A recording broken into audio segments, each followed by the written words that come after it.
Министерство земледелия Латвии предложило объявить чрезвычайную ситуацию в сельском хозяйстве с 4 августа по 4 ноября этого года. Причина нам с вами довольно очевидна: аномально сильные дожди и весенние заморозки, которые привели к затоплению полей, повреждению многих сельскохозяйственных культур.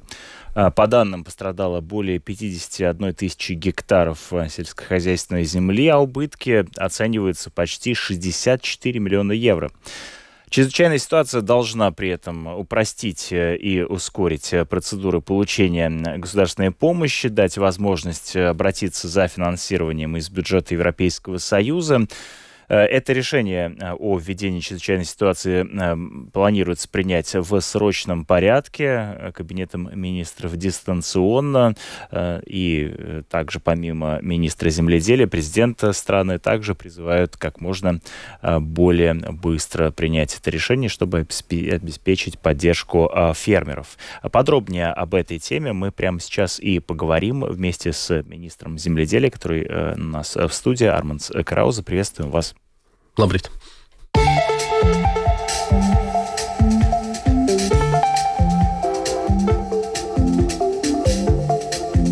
От первого лица. Коротко напомню нашим слушателям о том, что по телефону 28040424 можно написать, не звоните, мы не принимаем звонки, напишите свой вопрос или комментарий, мы его адресуем нашему гостю сегодня. Итак, опишите, пожалуйста, ущерб, как он исчисляется, почему необходимо объявить чрезвычайную ситуацию? Jā, tad ārkārtējā situācija ir nepieciešama, jo pēdējo 2-3 nedēļu laikā situācija nav uzlabojusies, bet ir stipri pasliktinājusies. Lietus līst un nav iespējams novākt ražu. Papildus tam raža bojājās, tad pākstīs zirņi dīkst, vārpās kvieši sāk dīgt, rapsis dīkst, un līdz ar to faktiski pat atsevišķos gadījumos nav jēga vairs novākt šo ražu, un ir milzīgi zaudējumi. Понятно, то есть, да, мы видим также фото, видео с полей, они затоплены, в некоторых местах, так понимаю, просто физически не подобраться к урожаю. Вместе с тем, находясь в таких условиях непрекращающихся дождей, этот урожай значительно портится. Что чрезвычайная ситуация изменит в данном случае, вот как пишут наши слушатели, не отменит же она дожди? Jā, saistības ir uzņēmušies gan paši lauksaimnieki, kooperatīvi, dažādas firmas, kuras uzpērk un pārdod produkciju gan Eiropas Savienībā, gan ārpus Eiropas Savienības. Un, lai runātu par to, ka šīs saistības var atlikt, nepildīt, ir vajadzīga ārkārtējā situācija, kas arī ir Latvijā, jo šādas lietavas atsevišķos reģionos nav bijuši 80 gadus. Sabiedriskais mēdījis par to ziņoja, bija pareiķinājums, 80 gadus nav bijis tādas lietas, kā šajā gadā. Понятно, то есть чрезвычайная ситуация, да, позволит, ну, что называется, пересмотреть договоры, да, так как все-таки фермеры — это предприниматели, они связаны договорами как и внутри Европейского Союза, так и вне Европейского Союза, и вместе с тем, если они не выполняют своих обязательств по этим договорам, то тогда вступают штрафные санкции, я так понимаю, да, различные последствия. И вот чрезвычайная ситуация — это юридическое обоснование, которое позволяет несколько по этим договорам вести себя иначе. Подразумевает ли чрезвычайная ситуация какую-то помощь финансовую в отношении фирм? Nē, mēs no Latvijas valsts budžeta neko nevaram plānot, mums nav tāda līdzekļa, bet mēs esam jau vērsušies Eiropas komisijā ar pirmo vēstuli un iesniegumu, un mēs sagatavosim vēl jaunāko informāciju par šiem pēdējiem zaudējumiem, kas ir, un vēlreiz papildināsim. Tātad un lūksim Eiropas komisijai atbalstu. Es atgādināšu, ka Latvijā mēs no budžeta pēdējo reizi palīdzējām 2017. gadā, un turpmāk mēs vienmēr lūdzam šo atbalstu no Eiropas Savienības. Понятно. То есть, да, в Европейский Союз такая просьба, такое обращение поступило. А что касается Литвы и Эстонии, там же, в принципе, тоже, наверное, схожие могут быть обстоятельства или нет? Может быть, стоит как-то коллективно обратиться? Jā, mēs esam pārunājuši, un arī mūsu kaimiņu valsts varētu vērsties Eiropas komisijā. А как там в Литве, в Эстонии? Lietuvā raža ir ļoti labi izaugusi, bet arī grūtības novākt, jo lietas tāpat līsta. Igaunijā, tie, kas varbūt ir braukuši, Igaunijas dienvidos ir pārmitri lauki, ūdens stāv, un tā raža arī ļoti, ļoti slikta situācija, tikpat smaga kā Latvijā, jo vidzeme, te ir Latvijas ziemeļdaļa, un arī Igaunijas dienvidi ir līdzīgā, teiksim, ļoti, ļoti kritiskā situācija. Эстонцы, литовцы планируют чрезвычайную ситуацию объявлять? Нет? Es tikos ar ministriem pirms kādu laiku, pāris nedēļām. Tajā brīdī viņi teica, jā, ka viņi strādā, lai iesniegtu. Šobrīd man nav информации, vai ir iesniegts. Я понимаю, но я просто хочу понять, да, насколько это в данном случае ситуация, да, характерна и для других стран Балтии. Вот вместе с тем, да, анализируя что происходит регулярно, да, уже последние несколько лет, и министерство тоже это отмечает, что последние не менее 3 лет погодные условия неблагоприятно влияют на урожай. В этой связи как планирует министерство ввести какой-то устойчивый механизм для того, чтобы реагировать на плохие погодные условия? То есть, условно говоря, мы видим, как сейчас, да, постфактум принимается решение, да, в спешном порядке, довольно в такой как бы экстренной ситуации. Вместе с тем, как бы понятно, что вся идея, да, урожая сельских культур подразумевает зависимость от погодных условий, которые могут быть довольно-таки непредсказуемыми. Не стоит ли создать некоторый устойчивый механизм реагирования на такого рода вызовы? Jā, šobrīd jau ir apdrošināšana. Apdrošināšana ne visu kompensē un sedza. Piemēram, šogad tie nav plūdi, bet tas ir Lietuvas. Mēs esam jau pagājušajā gadā uzsākuši sarunas, un arī Eiropas komisija norādījusi, ka mums ir jāveido riska fonds, kur iemaksā līdzekļus Eiropas Savienība, valsts un arī paši lauksaimnieki. Uzkrāja naudu un izmaksā. Bet šādu riska fondu, lai veidot, ir ļoti pareiziem un rūpīgiem aprēķiniem jābūt, jo pretējā gadījumā, ja tā kā tagad ir 3 gadus pēc kārtas, šādi slikti apstākļi, tad tas riska fonds tiks iztukšots, tur nebūs naudas. Bet riska fonds ir viens no risinājumiem. Понятно. В общем, необходимо создать такой, да, рисковый фонд. Вы упомянули про страхование, и правильно ли я понимаю, что то, что называется, да, так сказать, паводки, затопления и непрекращающиеся ливни, дожди — это разные страховые случаи или нет? Jā, plūdi ir kaut kas cits, un Lietuvas ir kaut kas cits, jo šobrīd sanāk situācija tāda, ka plūdi nav bijuši, bet lietas ir tik daudz līs, ka nav vienkārši iespējams uzbraukt uz lauka. Lauks ir tik mitrs, ka tehnika grimst, līdz ar to ražu nav iespējams novākt.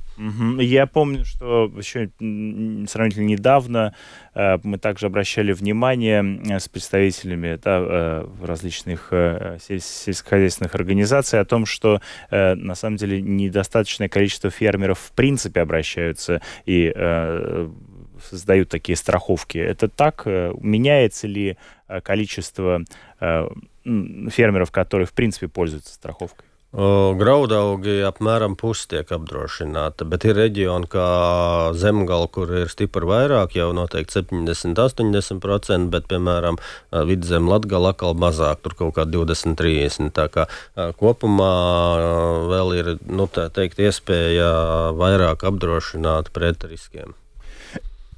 Еще одна тема — это инфраструктура водоотведения, и я так понимаю, что это тоже довольно значительная проблема. Многие из, собственно, вот этих канав, да, которые должны быть расчищены, куда вода бы уходила, они, значит, не в достаточном состоянии. Какие в данном случае тут существуют механизмы контроля, с одной стороны, и стимулирования фермеров для того, чтобы следить за состоянием такого рода каналов, куда вода могла бы отходить?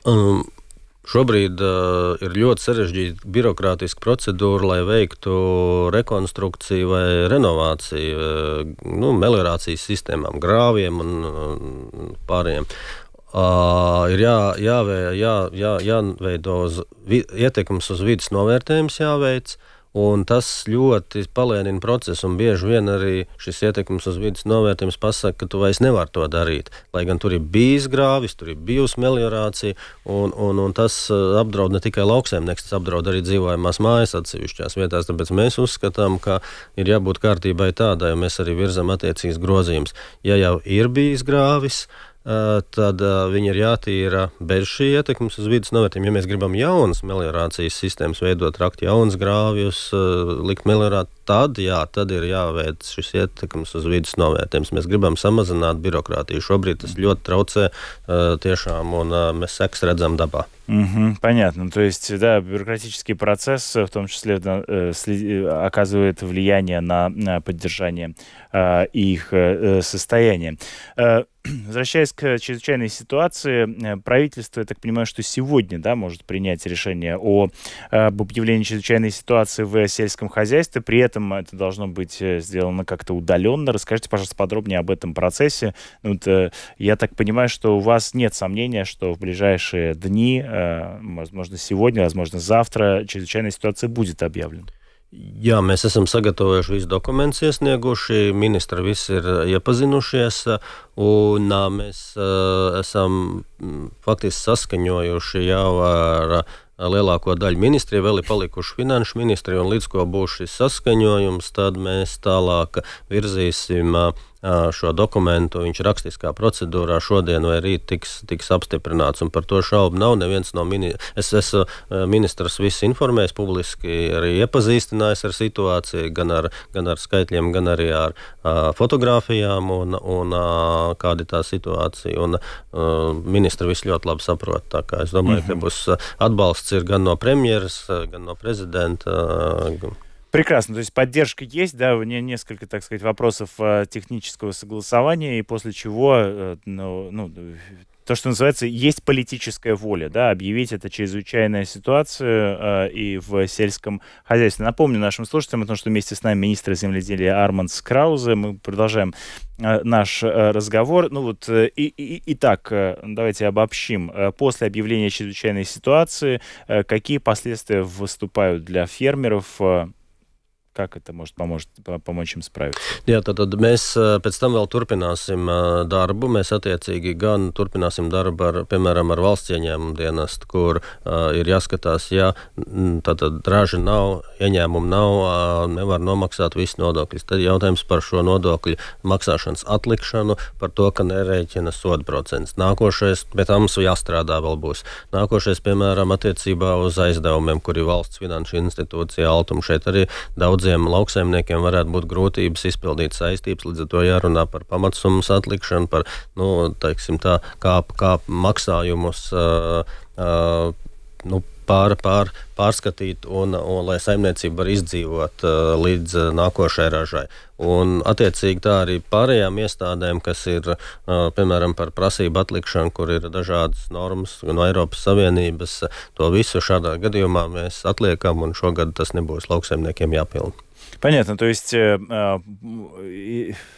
после введения чрезвычайной ситуации будет обсуждаться возможность разговора с различными институциями о том, чтобы отложить сроки по уплате налогов, это, соответственно, служба госдоходов, и возмещение заемов, которые предоставляет, например, в данном случае Алтум. Как может существующая, складывающаяся ситуация на полях отразиться на ценах на продовольствие?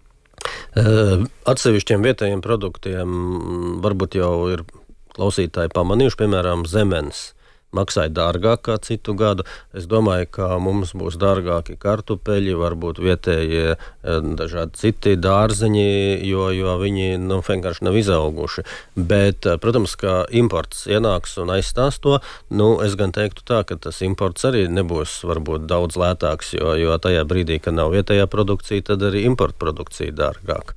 Tā kā tas var cenas ietekmēt. Понятно. То есть цены могут подняться на овощи, да, из-за того, что на местные овощи, даже на импорт, из-за того, что сейчас складывается такая неблагоприятная погодная ситуация. Спасибо вам большое за то, что приняли участие в нашей программе сегодня. Министр земледелия Армандс Краузе был вместе с нами. Напомню, что сегодня или завтра, в ближайшие же дни, правительство может принять решение об объявлении чрезвычайной ситуации в сельском хозяйстве. Это поможет фермерам, по убеждению министра, справиться с выполнением своих договоров и, соответственно, выжить в это непростое время. Домская площадь. С добрым утром!